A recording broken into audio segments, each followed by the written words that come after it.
Chinese spies are trying to infiltrate the U.S., from universities to the FBI. A former FBI undercover agent reveals their operation.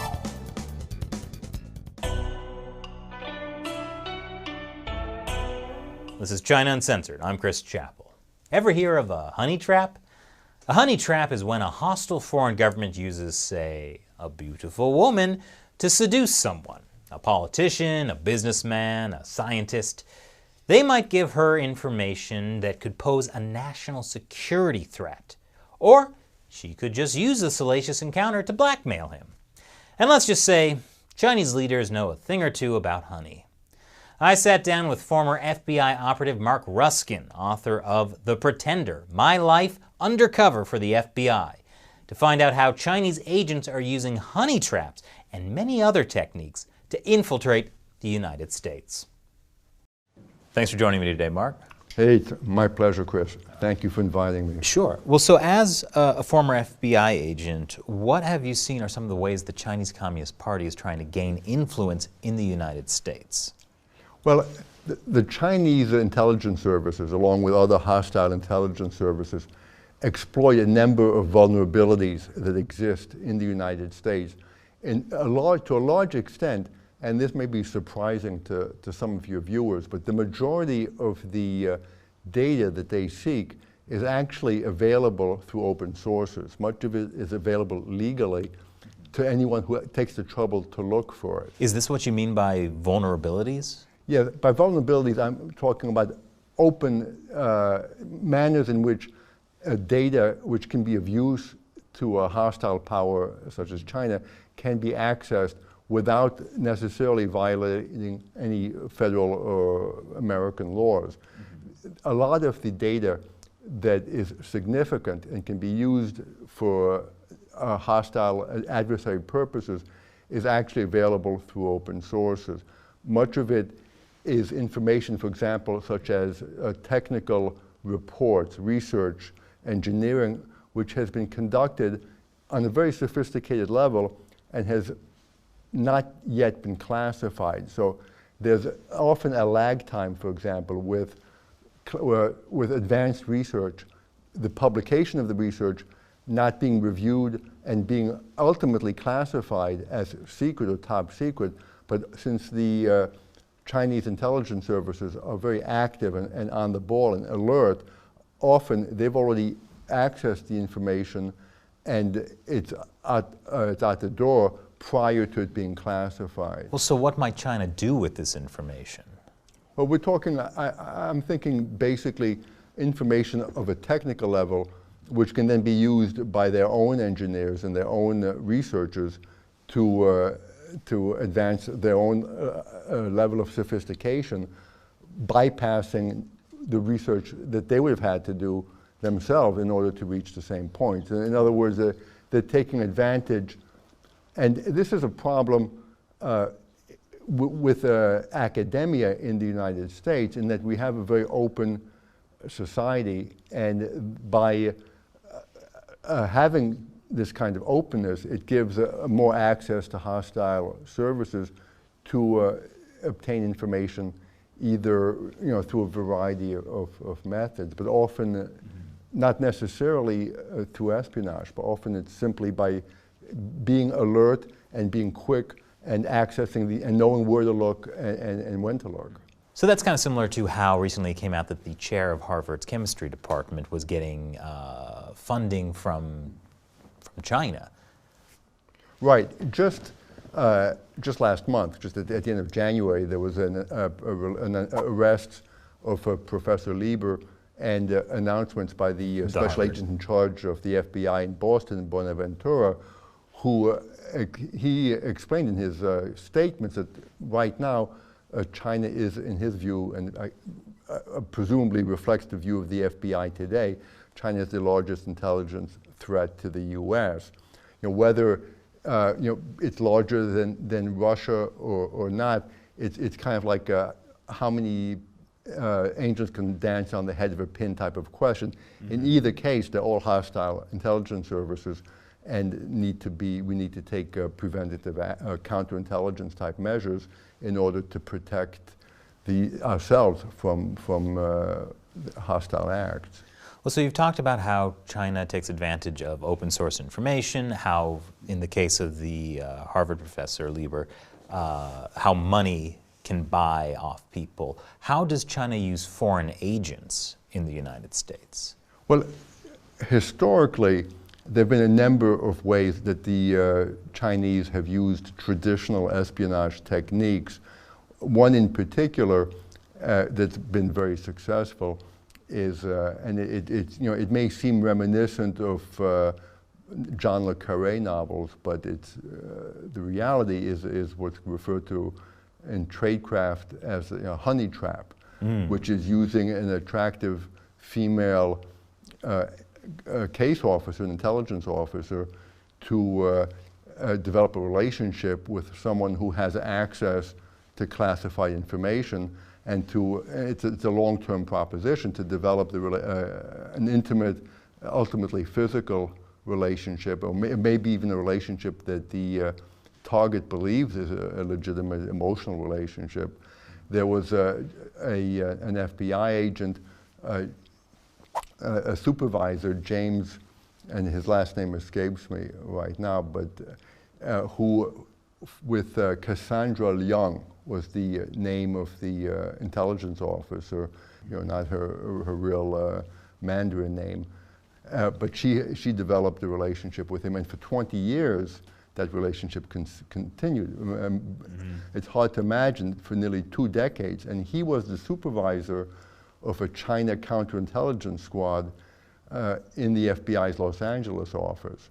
And he was taking, apparently, from what I understand, confidential classified documents to his rendezvous with her. So until ultimately he was arrested after he retired and entered into a plea agreement with the U.S. Attorney's Office. How common are these honey traps?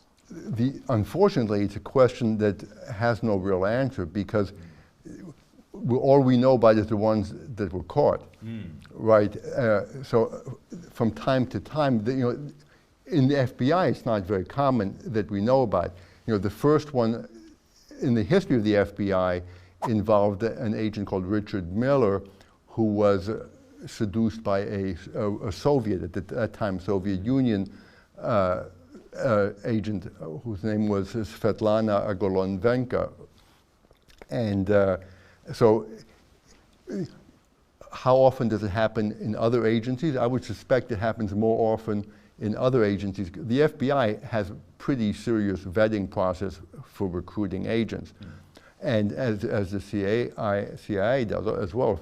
But there are other areas where these honey traps could be used, and which are not to infiltrate America's counterintelligence services, but simply to infiltrate, say, academia. You could have this kind of technique being utilized with college professors or engineers working at nuclear research laboratories, which we wouldn't know about because they haven't come to surface yet. So besides these methods, what other tactics is the Chinese Communist Party using in the United States? I guess the one answer would be whatever they can imagine and come up with. As we all know, the Russians, the Soviets, were, since the creation of the Soviet Union, has been attempting to influence the American elections. With regard to the Russians, we can read about it because since the fall of the Soviet Union, many ex-KGB officers who worked in the US have been able to publish their memoirs. So you can go to the bookstore and buy Kalugin's book and see how they were in New York and in Washington doing their best through all types of clandestine activity to influence the elections. Now, presumably if the Russians were doing it, the Chinese were doing it also. However, we don't have a bunch of ex-Chinese intelligence officers publishing their memoirs, because I would imagine that their longevity would be very dim indeed were they to attempt to do so, as would the health of their family members, right, probably. So we don't know firsthand. But what we do know is what has been uncovered just through ordinary criminal investigations, and for that we can just look back to the Clinton re-election campaign. In the Clinton re-election campaign, there was Johnny Young, and the thousands and thousands of dollars that were being apparently, allegedly contributed both directly to the Clinton re-election campaign and to the Democratic National Committee. This is Bill Clinton and the Chinagate scandal in the right. 90s? And yeah, of course, it didn't become as much of a scandal, I would suggest, as it should have been, because according to reporting in the media, there was direct links between the People's Republic of China military intelligence services and the recipients or the middlemen for that money going to the campaign. So you asked what other techniques. I would suggest that contributing to a political party and contributing to a president's re-election campaign, and it's more than just mere suspicion. There was 22 convictions as a result of this. So this is another tactic. It's a tactic, and it's a tactic. How successful is it? I can't evaluate it, but it's certainly a tactic that arguably was used in order to influence the outcome of an American presidential election, and also arguably inference can be made that there's a certain amount of influence that's being purchased through that kind of donation. So it seems like the Chinese Communist Party is taking advantage of the free and open society we have in the United States. How can the U.S. counter this without giving up these freedoms? Well, there have been attempts.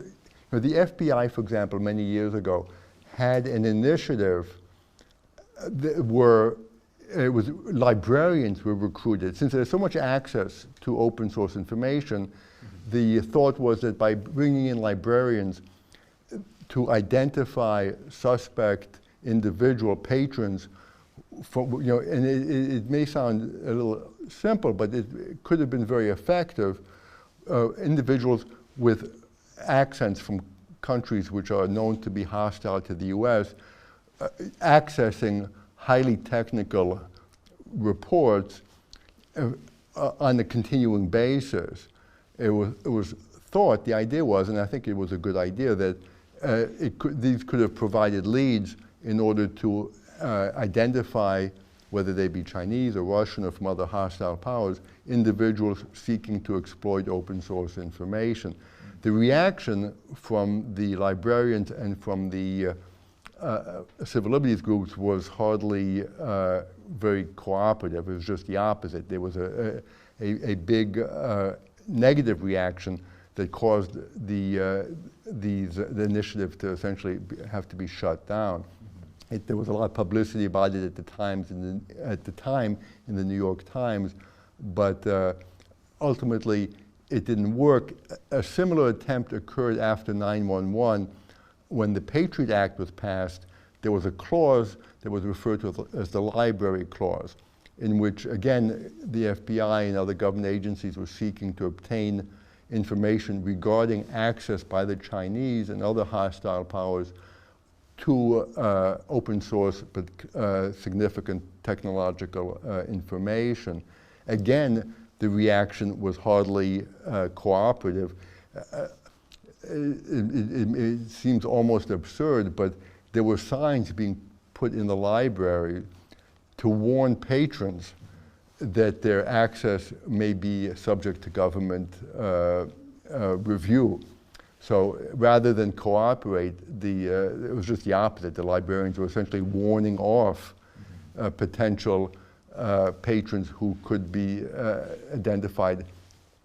So it's a tricky, it's a balancing act. We want I was going to say, because I can kind of understand that, that fear, because in going after, China takes advantage of the open source information, but essentially the free and open access information of the United States. So if the government tries to stop that, it's almost like they're trying to stop free and open access to information, which is at the is one of the cores of our society. Right, it's a core value, and I would argue that we want to maintain openness. We want to maintain our liberties. That's what makes this country almost unique among other countries is our Constitution, the Bill of Rights, and the privacy rights which we enjoy, albeit some would argue, I would argue that many of the Bill of Rights provisions are being chipped away now, unfortunately. But we do want to continue to enjoy them best we can. And so it's a balancing act. To what extent do we maintain openness and at the same time protect national security? And I think a lot has to involve ethical behavior by our counterintelligence services and our intelligence gathering services, and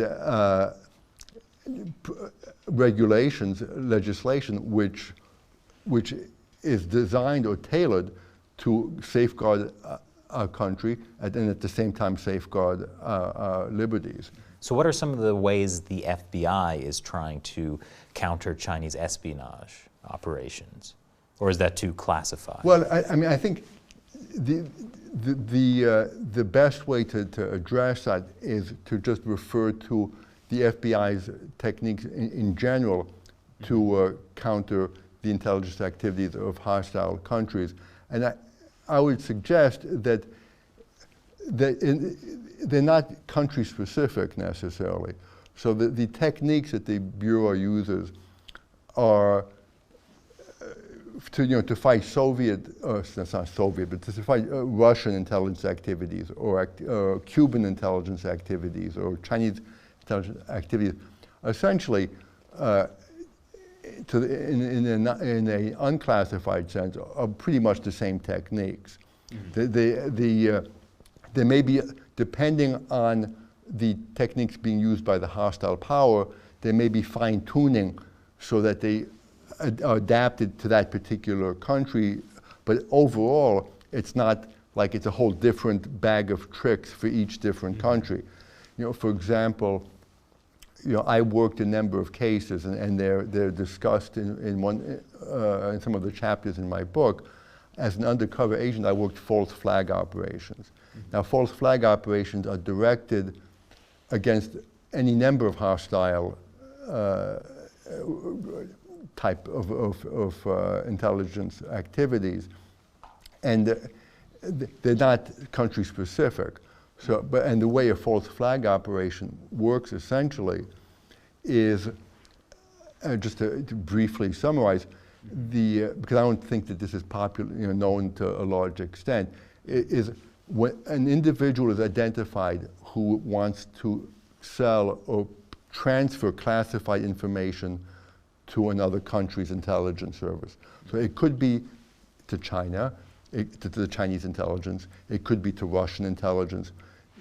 But they're trying to sell, so the individual is identified, let's say he is a nuclear engineer at a facility that does research, that does classified research, or perhaps an army colonel who has access to classified military intelligence. Then he or she reaches out through some tech, perhaps let's say to a friend. Do you know anyone in X capital of X country who might be interested in buying this information? And the source then, instead of going to someone in that country, comes to the FBI and says, hey, do you know that Professor so-and-so or Colonel so-and-so or engineer so-and-so is seeking to sell secrets to wherever. Mm-hmm. And then the espionage unit at FBI headquarters would then reach out to me and say, Mark, we need to, you to reach out to this individual. And we very quickly set up an operation where I would pretend to be an intelligence officer working on behalf of that country. Now, depending on the country, I could say that I'm either from that country, or if it's obvious that I'm not from that country. Like China. Yeah, right. But I could be working for the intelligence service of another country on behalf, as a proxy, on behalf of China or wherever.